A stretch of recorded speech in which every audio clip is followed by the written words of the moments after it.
Bonjour à tous et bienvenue sur ma chaîne Les Enveloppes de Chouchou. Aujourd'hui, je vous retrouve pour faire mon budget prévisionnel du mois de juin 2026 et je suis très contente puisque il y a un petit changement. Voilà, donc j'espère que vous allez bien, que votre mois de mai s'est bien passé. Moi, c'était très tendu au niveau des courses. Donc au mois de juin, petit changement et vous allez voir, ça va aller déjà mieux. Donc, pour établir mon budget prévisionnel du mois de juin, je regarde déjà sur combien de semaines s'étale mon mois de juin. Donc, si je prends le mois de juin, pour moi, il se découpe en 1, 2, 3, 4, 5 semaines. Donc, 5 semaines pour le mois de juin. Allez, c'est parti. Voilà. Donc, est-ce que je suis bien centrée? Oui. Cette feuille, vous pourrez la retrouver sur le drive de Aurélie, les enveloppes dorées. Donc, c'est une page tirée de son planeur que j'ai légèrement modifié en ajoutant du texte à l'ordinateur. Donc, en fait, j'ai fait une capture d'écran de sa page et sur Paint, j'ai simplement rajouté les noms de mes catégories. Voilà, pour pouvoir l'imprimer en petit format et le mettre dans mes classeurs. Je vais commencer par me présenter. Pour tous les nouveaux abonnés de ma chaîne, je vous souhaite la bienvenue. Je m'appelle Alison, on me surnomme Chouchou, d'où le nom de ma chaîne YouTube, Les Enveloppes de Chouchou. J'ai commencé les vidéos YouTube pour partager avec vous mes difficultés, mes victoires, pour échanger des conseils, des bonnes pratiques en toute bienveillance. Le but, c'est de s'entraider et donc j'ai commencé le 1er janvier 2026, les vidéos. Je suis très contente puisque la chaîne prend de l'ampleur et j'ai l'impression que mon contenu vous plaît. Donc merci d'être là et de continuer de me suivre. Donc je m'appelle Alison, j'ai 33 ans, je suis en couple, donc je suis pacsée. D'une première union, j'ai eu une fille de 6 ans et avec mon conjoint actuel, nous avons eu une petite fille qui a maintenant 7 mois, qui va bientôt avoir 8 mois. Nous avons un chat, nous vivons dans une maison au bord de la ville, on va dire ça. C'est une maison que nous avons achetée et nous avons un crédit immobilier sur la maison à rembourser. Nous avons 2 voitures, une achetée, la mienne, et une en location, donc un leasing pour mon conjoint. Nous sommes, mon conjoint et moi, tous les deux en CDI, lui dans le domaine de la logistique et moi dans le domaine médical. Qu'est-ce que je peux vous dire d'autre? Je pense que j'ai fait un petit peu le tour. Si des choses me viennent, je vous en parlerai au moment du budget. C'est parti, allez, on attaque. Donc, premièrement, nous allons regarder nos salaires. Donc, mon conjoint et moi, nous avons décidé de mettre tous nos revenus dans un pot commun. En fait, on gère tout en commun.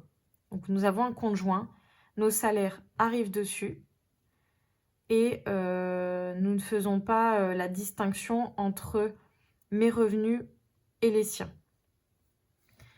Donc, nos salaires, tout confondu, s'élèvent pour le mois de juin à 4 208 €. Donc voilà, vous ne verrez pas mon salaire ni le sien séparément, puisque ça n'a pas d'intérêt finalement pour notre budget, puisque nous travaillons avec un salaire commun. Ensuite, nous touchons de la CAF des allocations pour les 2 petites filles, donc 152 € de la CAF. Et du fait de ma première union et de ma séparation, pour ma grande, je touche une pension alimentaire de 225 €. Donc, si je fais le total des revenus,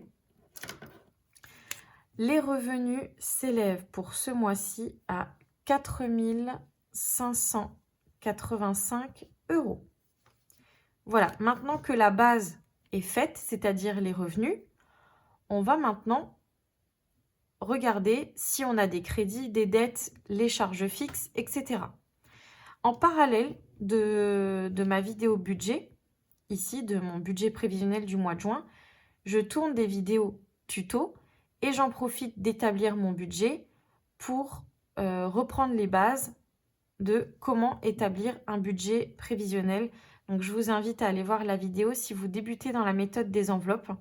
Elle est plutôt destinée à des personnes qui se lancent dans la méthode. Donc sur ma chaîne, finalement, vous trouvez à la fois les vidéos tuto pour commencer ou pour se perfectionner dans la méthode des enveloppes. Donc pour reprendre les bases, et elles sont catégorisées dans une playlist. Et mes vidéos qui sont un peu plus personnelles, je dirais. Donc là, avec mon budget, mes victoires, mes échecs. Et donc là, c'est plus pour me suivre au quotidien. Ou voilà, de façon hebdomadaire du moins. Ensuite, on attaque ici sur les crédits et les dettes. Donc nous avons actuellement un crédit immobilier pour la maison et nous remboursons par mois 1 620 €. Donc c'est très élevé. On est, voilà, on le sait. On n'a pas encore pris contact avec la banque. On aurait dû le faire ce mois-ci et on a eu tellement de choses à faire que ben voilà, ça s'est pas fait. On n'a pas pris rendez-vous. On va le faire. On va prendre rendez-vous avec la banque. Nous sommes à la CIC. Et nous allons voir avec notre conseillère s'il ne serait pas possible de faire baisser les mensualités. Voilà. Pour vous donner du contexte, quand nous avons acheté la maison il y a 2 ans maintenant, nous avons emprunté avec un taux à 4,30 et nous remboursons sur 25 ans. Voilà. Si jamais vous avez un projet immobilier en ce moment, ça peut vous donner un comparatif. Donc, au niveau des crédits et des dettes, 1 620 €. Ensuite, les charges fixes. Donc, les charges fixes, ce sont des charges qui tombent tous les mois. Donc, tous les mois, en fait, il y a des charges qui tombent. Et donc, on va les catégoriser là-dedans. Premièrement, nous avons le gaz. Donc, pour le gaz, nous payons par mois, c'est bien par mois, 405 € tous les mois. C'est beaucoup. Voilà, on a eu une grosse régularisation de gaz cette année. Je vais pas m'apitoyer sur ces sommes. Elles seront amenées sûrement à diminuer puisque nous allons faire de gros efforts sur l'année prochaine pour la partie chauffage, puisque là, voilà, on a arrêté le chauffage. Donc, on va retravailler dessus. Ensuite, l'électricité, nous payons 179 € par mois. Donc là aussi, c'est très élevé, mais parce que nous avons une voiture électrique que nous rechargeons à la maison. Donc finalement, il n'y a pas de carburant pour ma voiture, mais il y a le coût de l'électricité en parallèle. Donc 179 € par mois d'électricité. Là aussi, on a des efforts à faire sur la partie gaz-électricité. Je ne peux pas faire jouer la concurrence sur ces deux postes-là. Notre fournisseur de gaz et d'électricité, il n'y en a qu'un seul dans notre commune, donc nous n'avons pas le choix. Et il a les pleins pouvoirs sur les tarifs qu'il fixe. Voilà. Allez, ensuite, pour l'assurance maison, donc nous sommes à la CIC et nous payons 49 € par mois. Ensuite, pour les assurances voitures, donc mon conjoint, c'est 46 € par mois. Et moi, c'est 40 € par mois. Ensuite, nous avons un leasing voiture. Donc, nous avons en location la voiture de mon conjoint. et nous payons 349 € par mois pour la location de la voiture.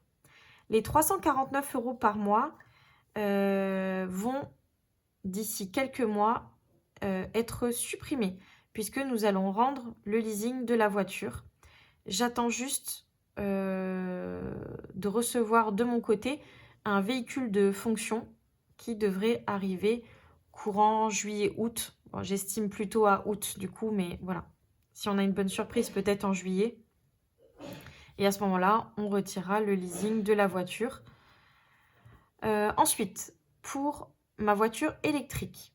Donc, si on rend le leasing voiture de mon conjoint, il lui faut un véhicule. Donc, je vais lui laisser ma voiture pour qu'il puisse faire des trajets pour aller au travail.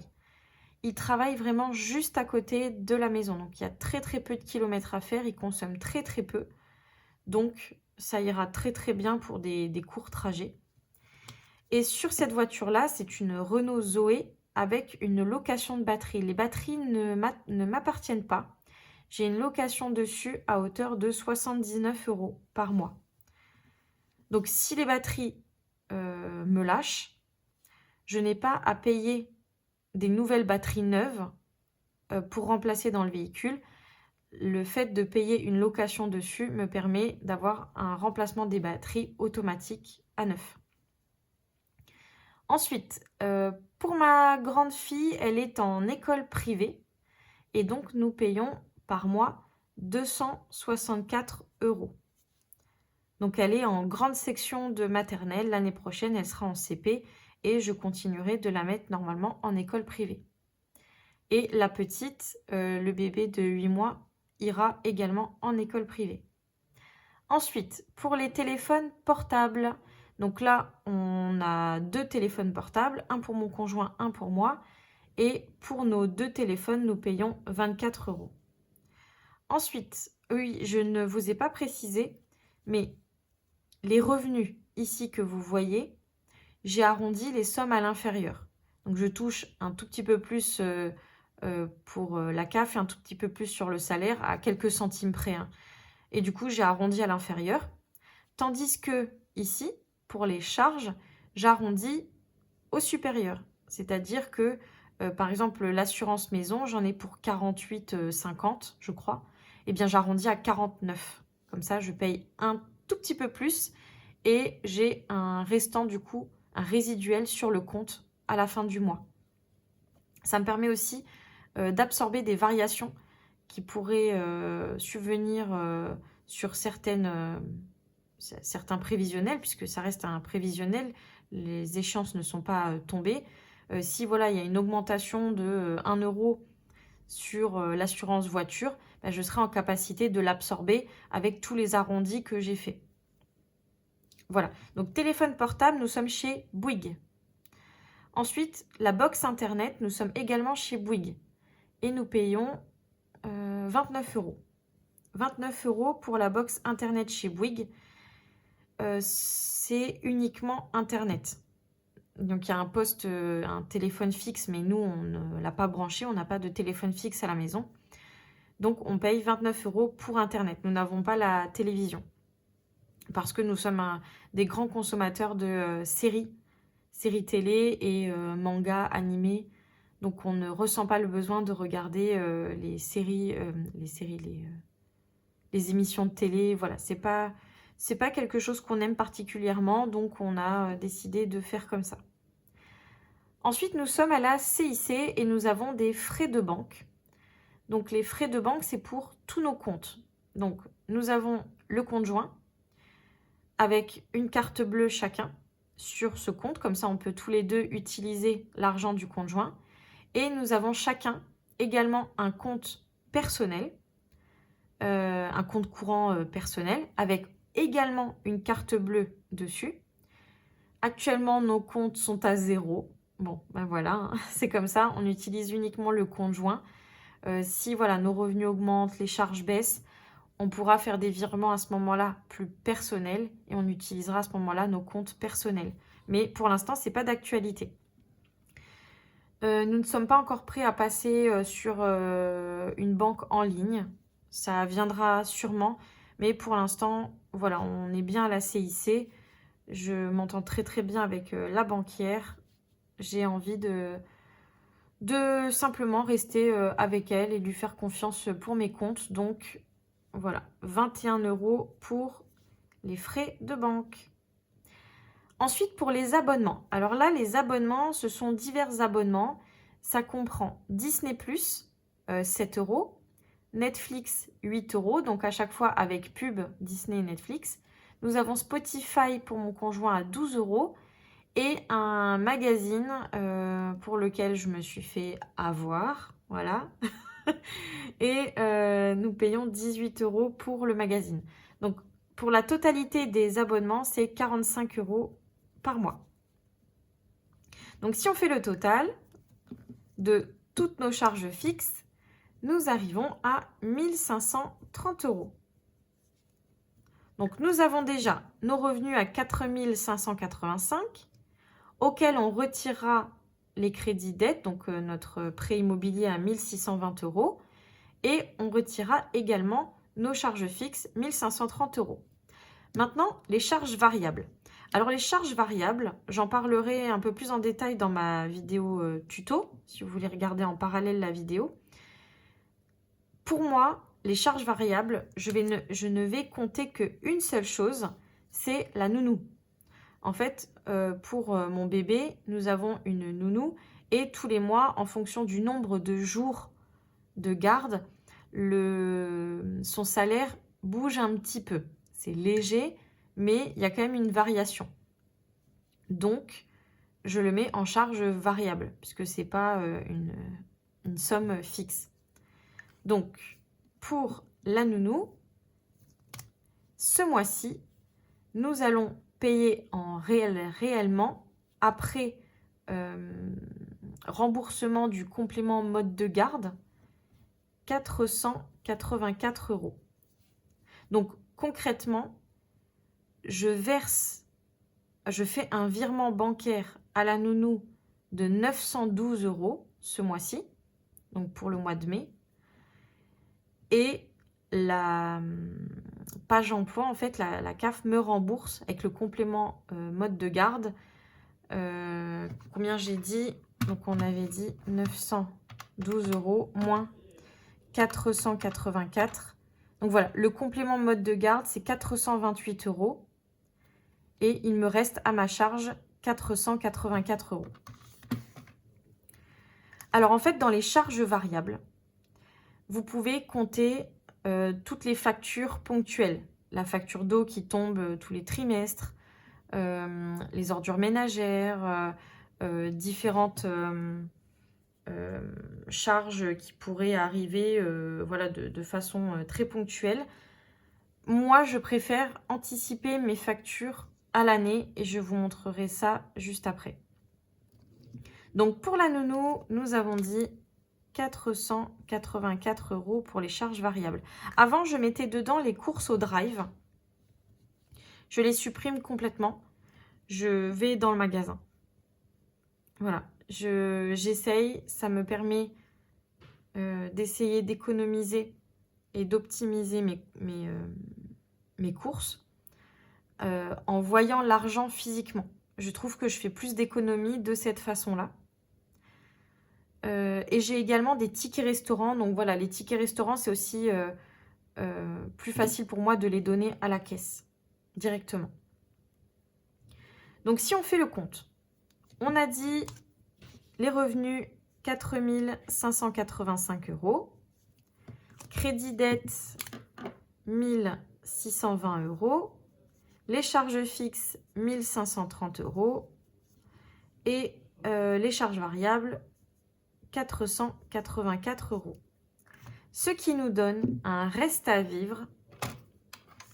Donc, pour calculer le reste à vivre, vous prenez vos revenus, 4 585 € moins 1620 moins 1530 moins 484 et il me reste 951 € de reste à vivre.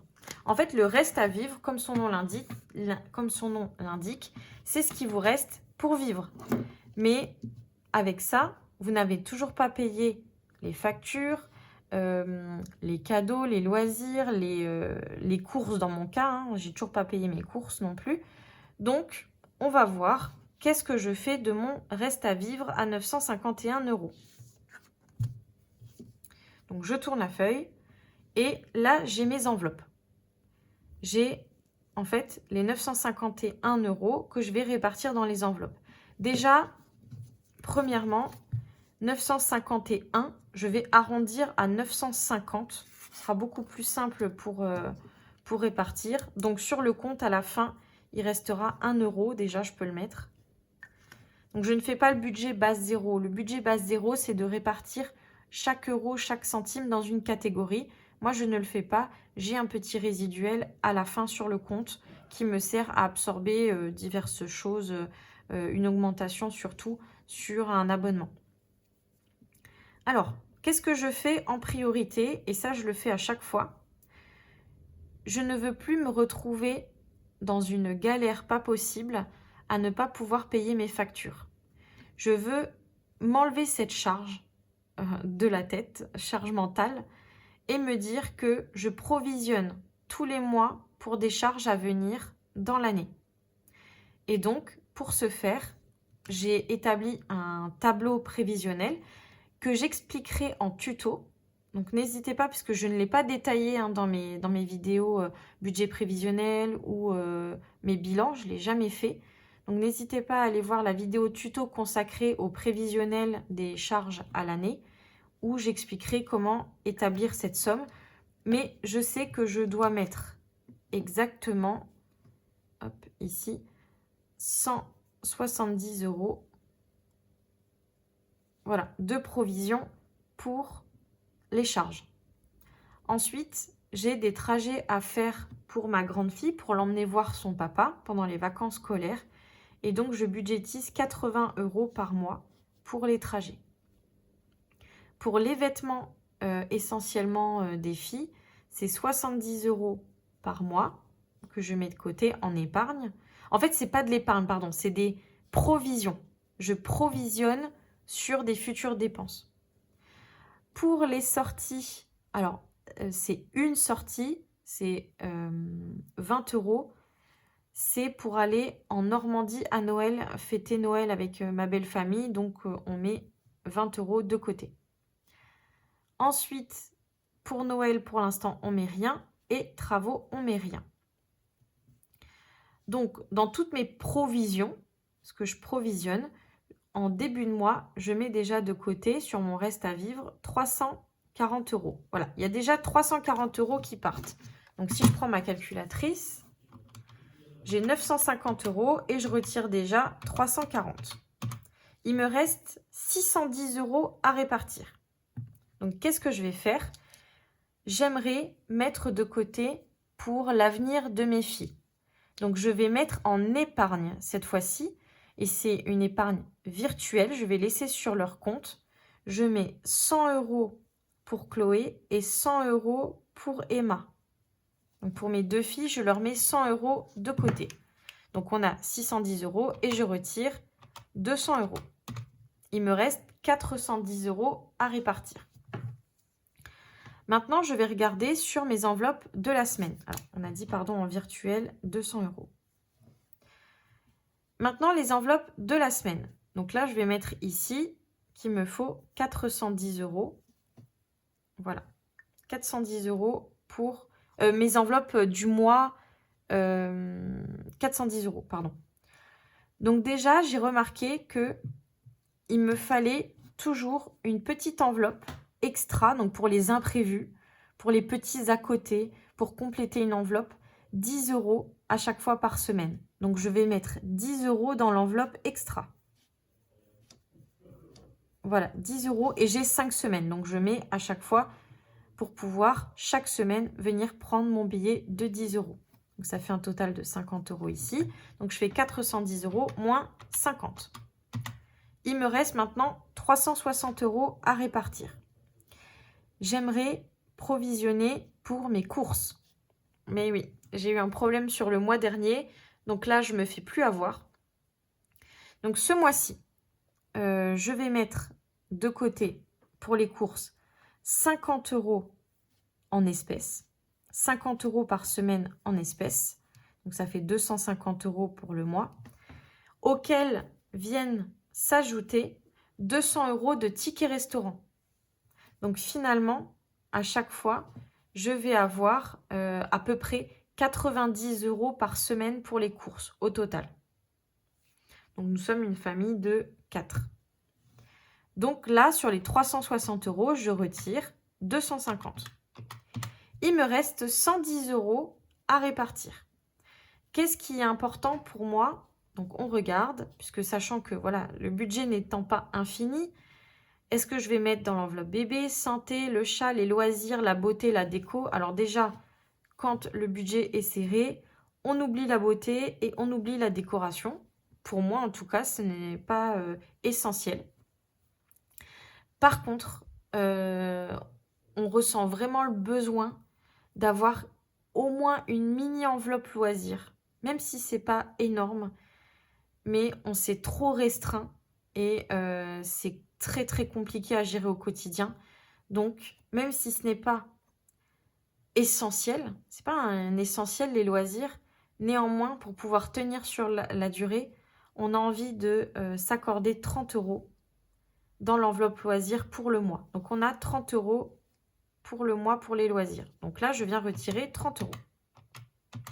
Il me reste 80 €. Comment je vais les répartir? J'aimerais provisionner pour le chat. Donc, à chaque fois, le chat a son enveloppe. Donc, l'enveloppe pour le chat, je mets 20 €. C'est 20 € pour le mois. Ils me servent à quoi? Ils me servent à payer des croquettes, de la litière, des produits vermifuges ou des produits anti-puces, anti-tiques. Et s'il me reste de l'argent sur les 20 €, ça part en épargne. En épargne dans une enveloppe vétérinaire. Et donc là, cette enveloppe vétérinaire commence à grossir et je suis très contente parce que je vais bientôt aller faire un rappel des vaccins pour le chat. Je crois que c'est au mois de juillet. Donc le chat aura ses rappels de vaccins. Eh bien, j'ai mon enveloppe avec de l'argent dedans. Donc je suis super contente. Le chat a de quoi faire ses vaccins. Donc, pour moi, la santé, c'est hyper, hyper important. Que ça soit pour nous ou pour le chat. Donc, on vient retirer ici 20 €.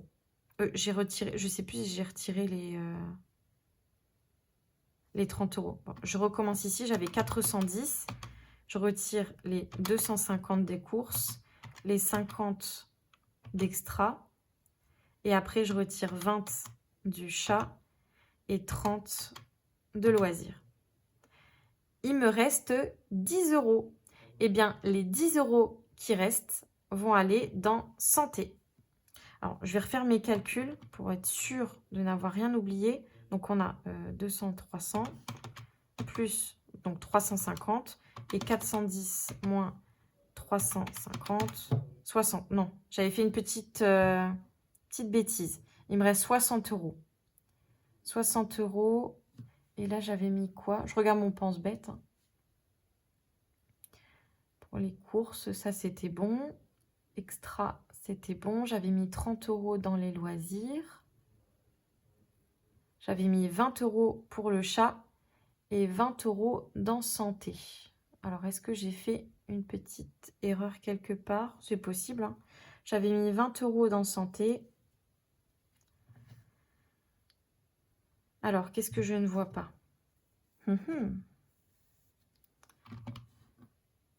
Donc, j'ai bien 410 ici.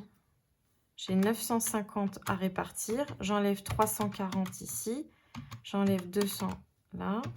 410, il me reste. Moins 250, moins 50, égale 110.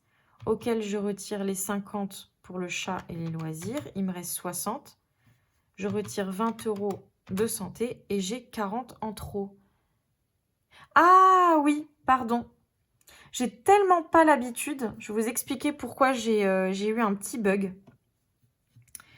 j'ai mis en fait 40 € en épargne pour mon conjoint et moi. Alors ça n'arrive jamais. Ça n'arrive absolument jamais. Donc j'ai mis 20 € pour mon conjoint et 20 € pour moi.